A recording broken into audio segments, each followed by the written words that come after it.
ৰাস মাজুলীবাসীৰ প্ৰাণৰো প্ৰাণৰ। প্ৰতিঘৰ মানুহ এতিয়া ব্যস্ত ৰাসৰ বাবে, লগতে সাজু অহা অতিথি আপ্যায়নৰ বাবেও। তাৰ মাজতে কলা কুশলী ডেকা গাভৰু সকলো ব্যস্ত ৰাসৰ আখৰাত। দ্বিতীয় বৃন্দাবনলৈ ৰূপান্তৰিত হৈ পৰিছে মাজুলীৰ আকাশ বতাহ। প্ৰতিজন ব্যস্ত ৰাসৰ প্ৰস্তুতিত। জিলা প্ৰশাসনো ব্যস্ত সকলো ব্যৱস্থা নিয়াৰিকৈ সম্পন্ন কৰাত।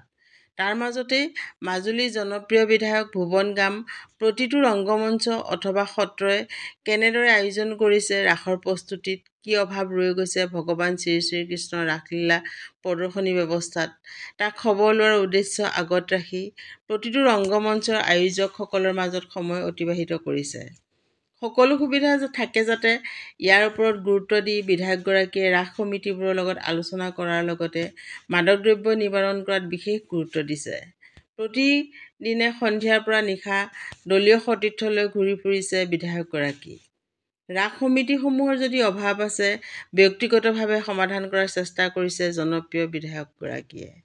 মাজুলীৰ পৰা দীপেন সজাতিৰ ৰিপৰ্ট, আছাম ৰিপৰ্টছ লাইভ।